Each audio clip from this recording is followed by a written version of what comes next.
Welcome to Play This, a Talk This podcast production. This time, in our investigation of gameplay as storytelling, we will be looking at NieR Automata, a PS4, PC, and eventually Xbox game from 2017. If you've never heard of NieR Automata, believe me when I say that this game is weird. Beautiful too, but definitely weird. Definitely weird. Thoughtful and lovely. Weird. Super tragic. Weird. Wow, this is weird. Let's be happy. Anyway, together. let me give you the rundown.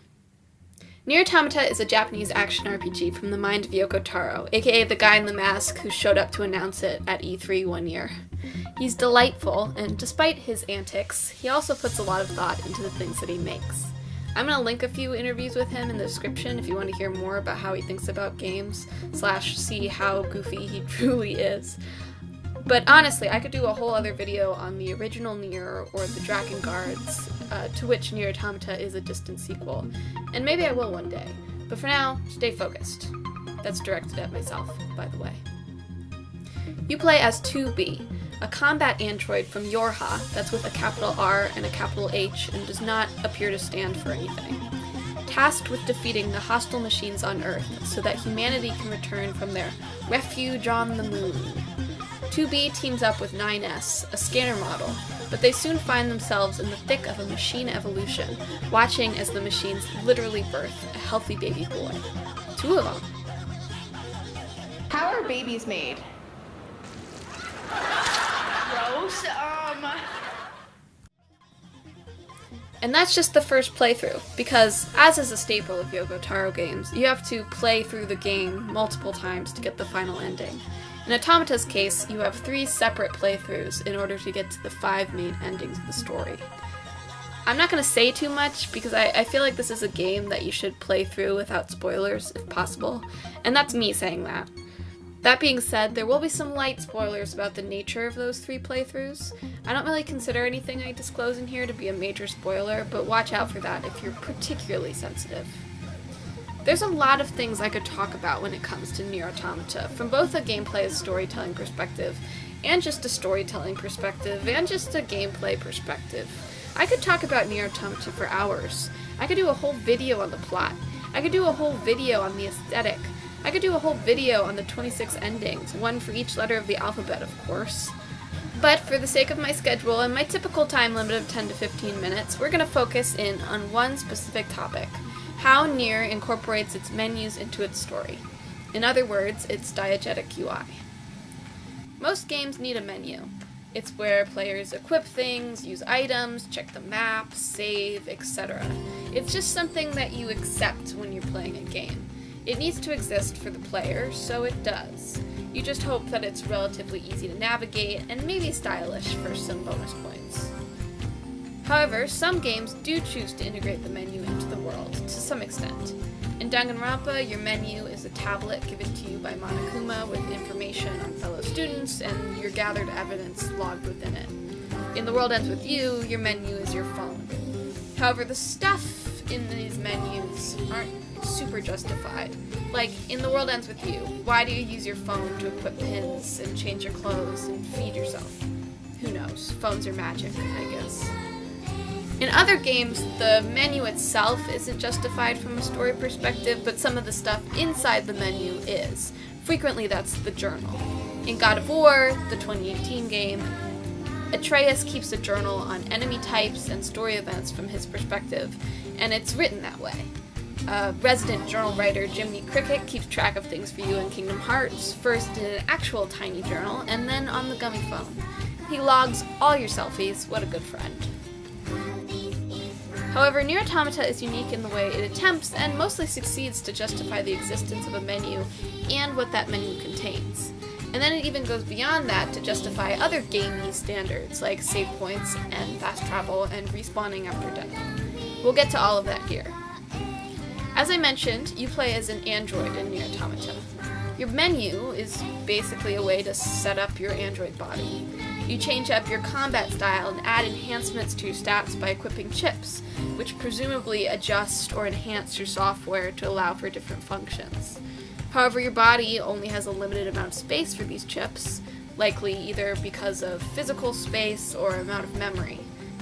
You can get work done that gives you more space for chips, but only up to a certain amount. And it's not just combat abilities that you need to equip.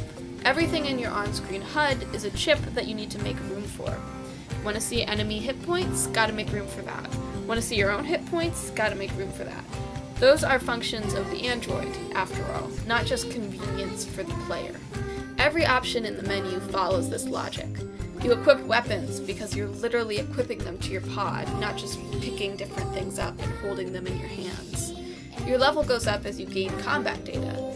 You adjust sound levels by adjusting your own hearing capacity. Your brightness is the setting of your eyes. Every single option in your menu makes sense, and more important, your menu itself makes sense within the narrative. 2B, 9S, A2, and all the other androids are just accessing their own systems, adjusting some things. At some points, 9S, as a hacker, can even access other people's menus. For example, 9S helps 2B out with her menu near the beginning of the story. After the introductory mission, in which you explode yourself, 9S walks you through getting all set up with your new body, taking you through getting your brightness set, vocal recognition settings. Could you try and pick up the pace a little bit? This is getting embarrassing. Vibration function, how you recognize touch, basically, in the game.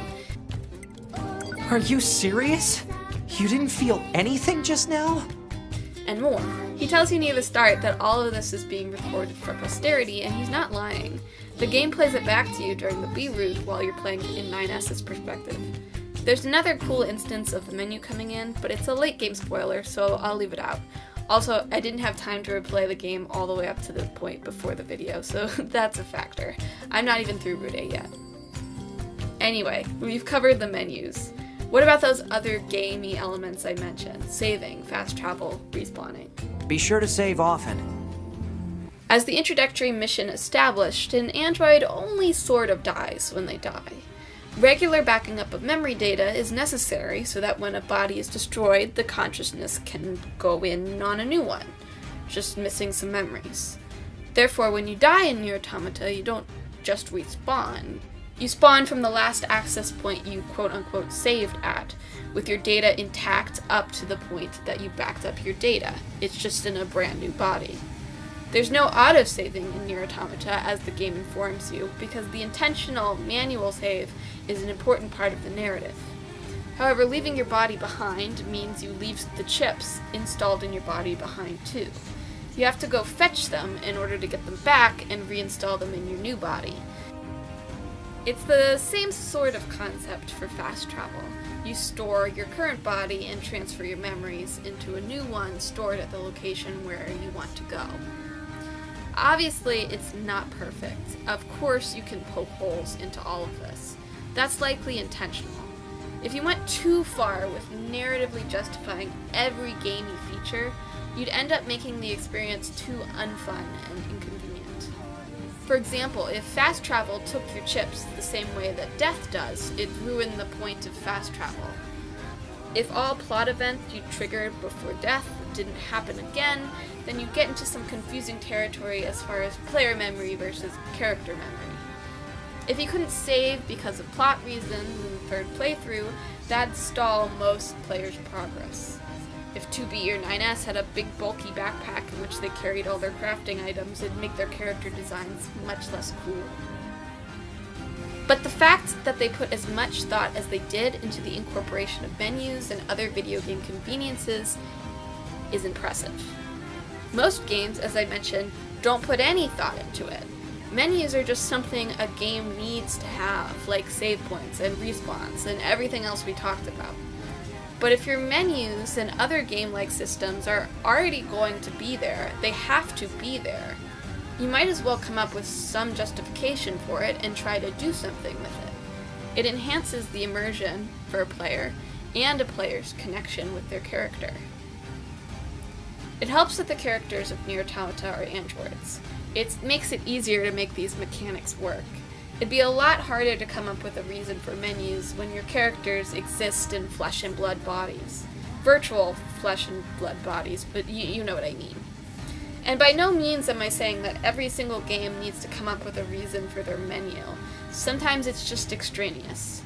But if you can come up with an idea to make it work, any idea, I think that that's a real way to tap into the unique potential of games for storytelling. Hey guys, thanks for watching. This was honestly one of the games that got me thinking about doing playlists in the first place, and I was finally able to record footage when I got the game of the Yorha edition that just came out. By the way, if you haven't played it yet, the game of the Yorha edition for PS4 just came out. Malin has my original copy now. It's just collecting dust on her shelf. Please join me in coercing her to quit her job and spend all day playing video games. I mean, who needs money, or professional fulfillment, or a life? I mean, she's done with Kingdom Hearts 3 and Persona 5 now, so that means there's time for NieR Automata. Like last time, I'm not really sure what I'll be doing next month. I might do something on Celeste, or maybe I'll consider doing some kind of mashup of little things in games that I like games that don't really use gameplay for storytelling, but they have like little things that I appreciated, and we'll just do like a fast lightning round for that. I'm considering it. We'll think about it. Anyway, if you liked this video, why don't you hit the like button, share it with your friends, and subscribe for more content coming soon. If you have a suggestion for a topic to cover, leave it in the comments. If you can't wait for the next video, check out our main podcast, Talk This, where we talk about different games every week. Available for download on Apple Podcasts, Google Podcasts, Spotify, and more. Follow us on social media for updates and other fun content. We're on Facebook, Instagram, and Twitter at Talk This Podcast. Just check the description for all the links you need. So, until next time, I wish you happy playing. Where do babies come from?